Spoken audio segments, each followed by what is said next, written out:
One of the most well-known predictions in Catholic history is the prophecy of the popes and anti-popes that is attributed to St. Malachy. St. Malachy was a Catholic bishop born in 1094 in Ireland. He died in the presence of his good friend St. Bernard in 1148. St. Bernard said that St. Malachy foretold the day and hour of his own death. St. Malachy was canonized in 1190, and a reading for his feast day mentions that he was blessed with the gift of prophecy.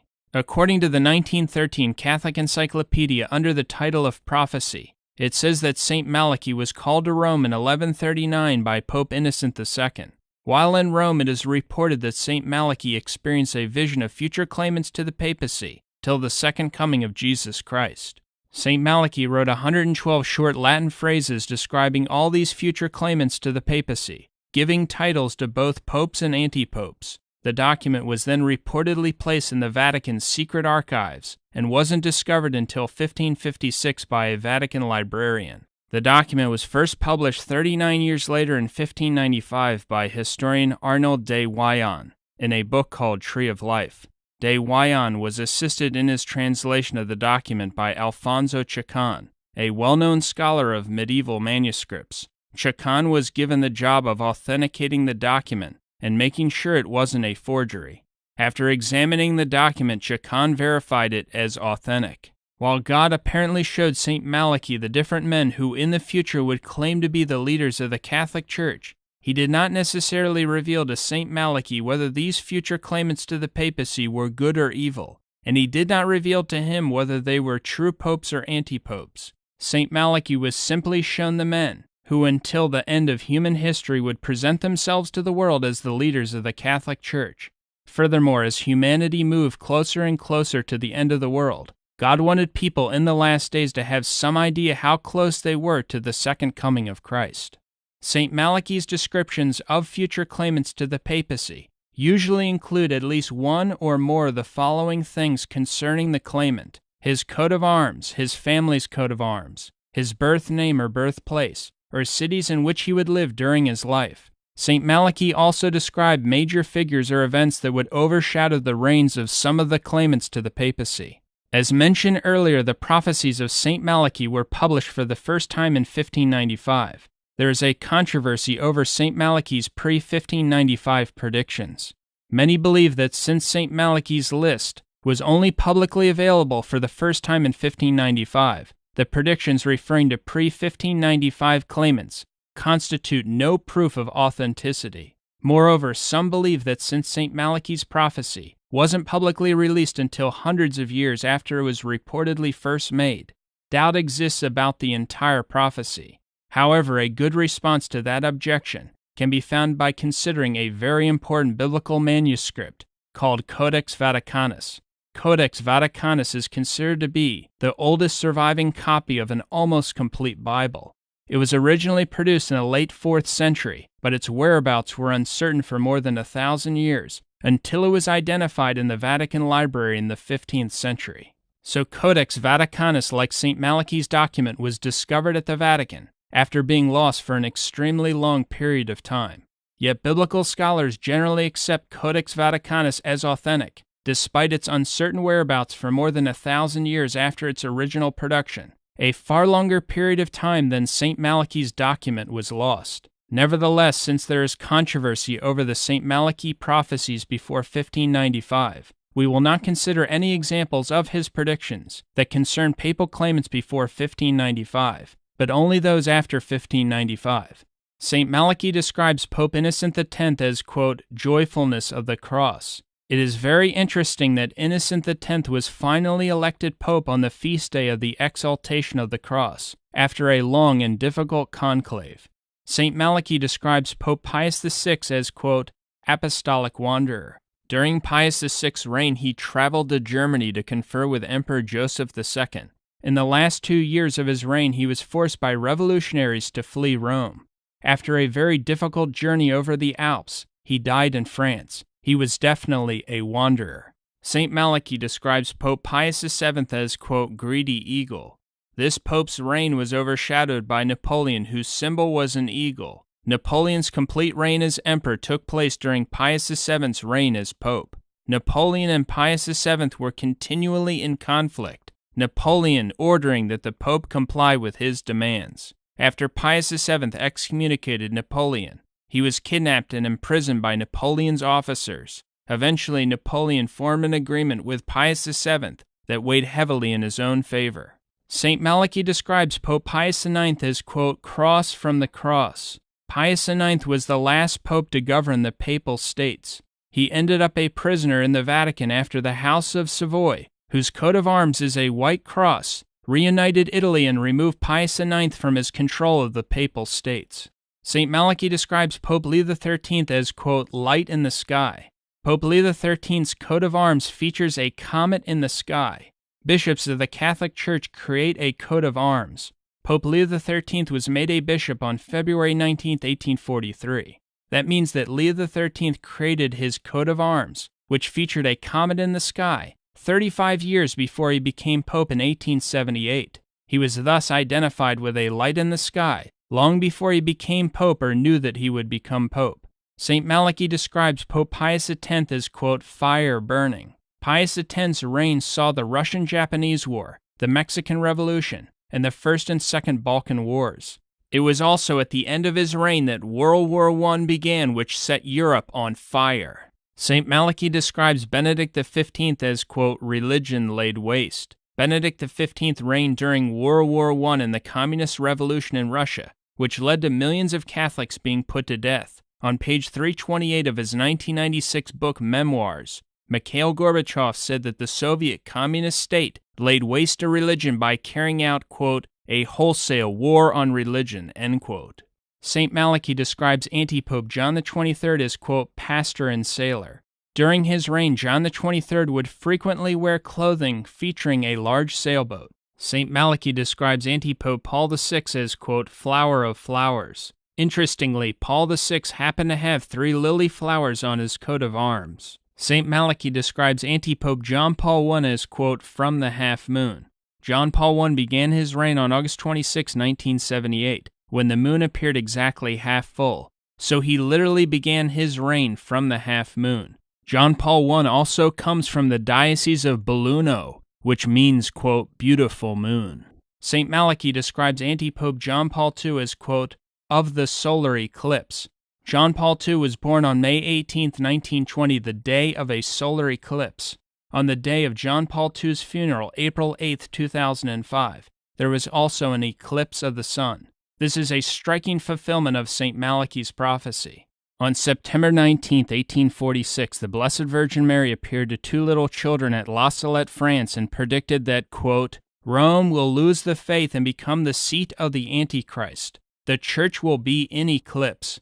Our Lady predicted that outside a remnant of Catholics who will preserve the true faith, most people will not see or find real Catholicism because, for one reason, the Church will seem to be dominated, blocked out, or eclipsed by something. That something was John Paul II. He was the eclipse of the Catholic Church. The predictions made by Our Lady at La Salette and Fatima concerning what would happen to the Catholic Church are covered in detail in our video, The Third Secret of Fatima. According to St. Malachi, the final claimant to the papacy in the history of mankind is described as Petrus Romanus, Peter the Roman. St. Malachi says about the last claimant that, quote, in the final persecution of the Holy Roman Church, there will sit Peter the Roman, who will feed the sheep in many tribulations. And when these things are finished, the city of 7 hills, Rome, will be destroyed, and the dreadful judge will judge his people. The end. End quote. If St. Malachi's prophecy is correct, Antipope Francis will be the last person in history who will claim to be the Bishop of Rome. Keep in mind that St. Malachi predicted both popes and antipopes, whoever would claim to be the Bishop of Rome. The reason St. Malachi called him Peter the Roman is because St. Peter, as Bishop of Rome and the first pope, had the name Peter, and St. Malachi calls the last man who will claim to be the Bishop of Rome by the same name, Peter. And since Francis, according to St. Malachi's list, is the final claimant to the Roman See before the destruction of Rome, he calls him Peter the Roman. Another reason St. Malachi called Francis the Roman is that Francis has emphasized the title Bishop of Rome in a unique way. Antipope Francis has generally avoided the title of Pope and other titles associated with claimants to the papacy. The official Vatican directory lists a number of different titles for claimants to the papacy, but Francis has rejected all these titles except the one title of Bishop of Rome, which he specifically requested. Francis has stressed in a highly unusual way that he is merely acting as if his authority is limited locally to Rome. In fact, in his very first words after his quote election, Francis explicitly stated that the reason for a conclave was, quote, to give a bishop to Rome. Francis is perhaps the only claimant in history who mentioned the title, quote, Bishop of Rome, in his very first words to the world after his quote election. He was therefore immediately identified with Rome or in a particular way as a Roman. Quote, it was striking that in his initial appearances he repeatedly referred to himself as the Bishop of Rome, rather than emphasizing his role as an authority figure in the universal church.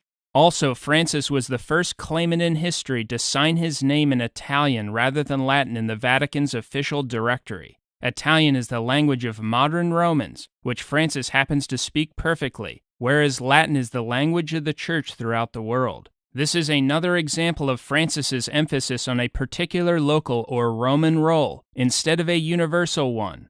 During a press conference on November 25, 2014, a reporter asked Francis, quote, I wanted to know when traveling to Strasbourg whether in your heart you were traveling as Peter's successor, as the Bishop of Rome, or as the Archbishop of Buenos Aires. Francis answers the question by saying, quote, I'm a Roman. Interestingly, Francis chose the name of the most well-known saint of Italy, St. Francis of Assisi. Assisi is only 2 hours from Rome.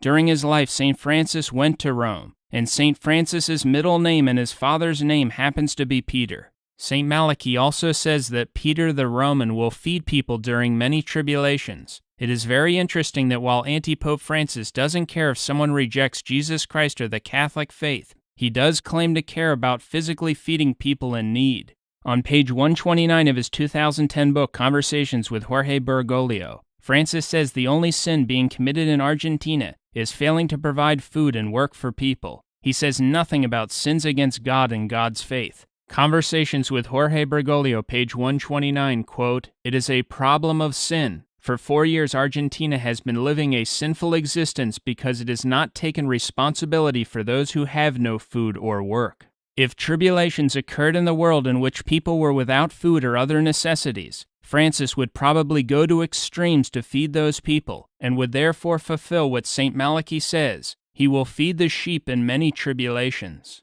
We can see that Francis, only a couple of years into his reign as antipope, may have already fulfilled this prophecy. Francis has stressed feeding and helping the homeless like no other papal claimant in history. He has even declared the Sistine Chapel to be the property of the homeless, no matter what their religious beliefs are. Homeless are literally moving to the Vatican to get help from Francis. Non-Catholics who believe in St. Malachi's prophecies yet reject the Roman Catholic Church should deeply consider what St. Malachi says. He refers to the Roman Church, which everyone admits is the Roman Catholic Church, and he calls it, quote, holy. If the Roman Catholic Church were a false church, there would be no way that St. Malachi would describe it as, quote, holy, and only God could have given St. Malachi the ability to make such incredibly accurate predictions about the future.